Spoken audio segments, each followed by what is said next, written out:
What's up, Capcom Unity? Greg Man here, reporting in from TGS. We are at the Lost Planet 3 booth, which is, I think, the coolest place to be in the whole show. It's actually air-conditioned. Literally the coolest. Yes, literally and figuratively. Anyway, I'm here with guest producer of Lost Planet 3, Andrew Szymanski. How are you doing? Good. Nice to see you again. Nice to see you. And we've actually gathered a few questions from the community about Lost Planet 3. So let's go ahead and get into them. Number one. So, as we know, Lost Planet 3 is a collaborative effort between Capcom and a Western team this time. Yes. And people want to know what encouraged Capcom to go that route for 3.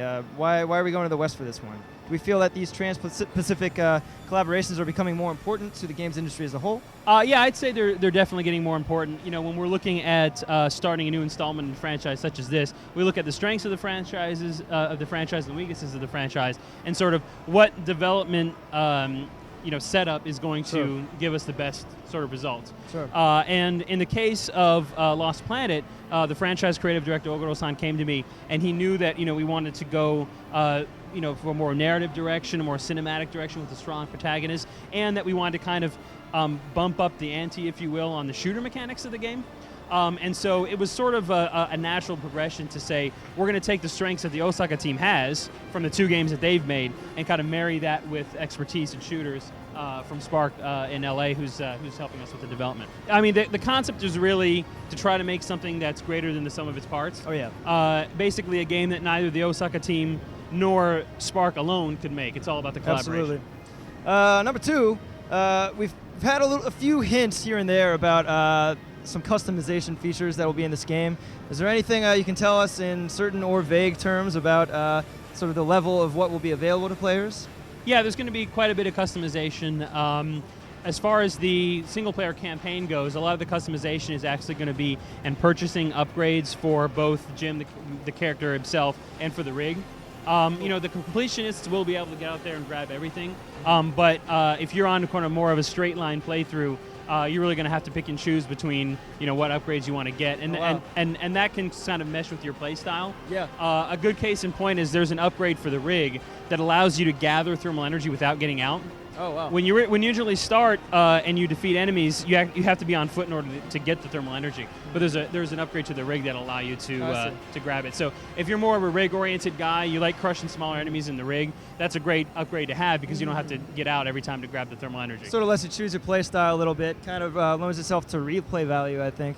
Exactly. And then we're going to have a lot of other customization features as part of the multiplayer suite, which you're going to be talking about more down the line. Okay.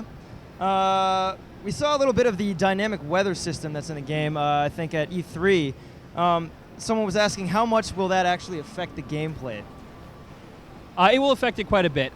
There's basically 2 instances in which we have the weather systems changing. One is in a scripted sense. Sure. So there are certain points of the story in which, as part of a narrative element or as part of a story thread, if you will, we'll have the weather change. A good example is you're out on a mission and you get a call from home base saying, there's a huge storm coming in, we need you back, right? I see. That's an example of sort of a narrative element. So those happen at certain fixed times in the story. Then we have sort of the dynamic element of that, which is if I'm going back to sort of a hub world that I visited before because Sure. I'm searching for hidden areas or I'm heading off to a new area, but I'm going through someplace I've already been, we can use that dynamic system to change the visibility, change the weather conditions, basically change both the visuals of a level, but also like what kind of acrid spawn. Like there's certain acrid that will spawn during certain weather systems and things like that. So it really helps us to sort of present the player with a new experience, even though they are traveling, through Sure. multiple. They are traveling through the same area of the world multiple times. I see. Well, I think the series has always sort of had this extreme condition theme, but it seems like it has a much more tangible effect in this game. Yeah, I mean that was something that was really important to us, is to make sure that the player constantly feels like every time they exit the base, they're not sure what they're going to run into. Okay. One last question. So a couple weeks ago, we released an image on Capcom Unity that came from Famitsu, and it seemed to hint quite strongly about a multiplayer component of this game. Sure, yeah. The image that was released was one that went out to Famitsu to celebrate the fact that we actually do have for the first time ever worldwide, multiplayer here at the show. Yeah. Multiplayer has always been a really important part of Lost Planet, and it's also, of course, very important to all of our consumers. But here in Japan, TGS is sort of the be-all and end-all. Oh, yeah. So we really felt, since this is our only opportunity to show the game off at TGS, that we wanted to include that key component. So we've got a single map that we're showing, and it's 5-on-5 team-based gameplay. And it's an objective-based map where basically one of the teams is trying to obtain a sample of thermal energy and then escape with that back to their craft. And the other team has to prevent that. Very So here at the Playable in the booth, everybody gets a chance to play both sides of that. So for this particular map, it's really about showing the objective-based gameplay. Yeah. And one of the unique twists is the fact that as the team is trying to accomplish their objectives, they actually get attacked by the ice grab acrid that people may remember from the trailers.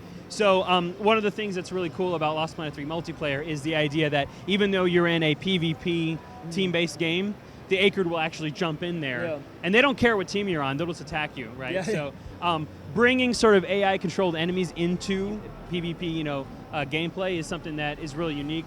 That we're doing. So, and looking forward to, we've got a whole mess of other multiplayer stuff, and we're going to be showing that off as we move forward. So, Excellent. even if you can't be here in Tokyo to play it, you will have a chance to see it before long.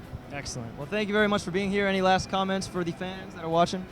Certainly. Appreciate all the support we've gotten on LP3. We realize that it is sort of a shift for the franchise, but I just want to reiterate to everybody out there that, this is not just sort of a throwing out the franchise out to, an outsourced developer to get it done. This is an effort that has been spearheaded by the team who made the first two games. They really wanted to, explore new areas, go back in the past, to tell a narrative about the pioneers and the struggles to survive and sort of the loneliness and desolation and all those kind of things. And I think it's really coming through in the game. So I hope that fans of the franchise, even though we are changing up a lot of things, and I know that sometimes that can be scary, I hope that people will realize what we're doing here and join us for the ride. And of course, if you've never played Lost Planet before, because this is the first one chronologically in the series, it's a great time to jump in. Great starting point. Yeah, so stay tuned for more info, and we hope you like the game. More on the way. Thanks for being here. Certainly, thank you.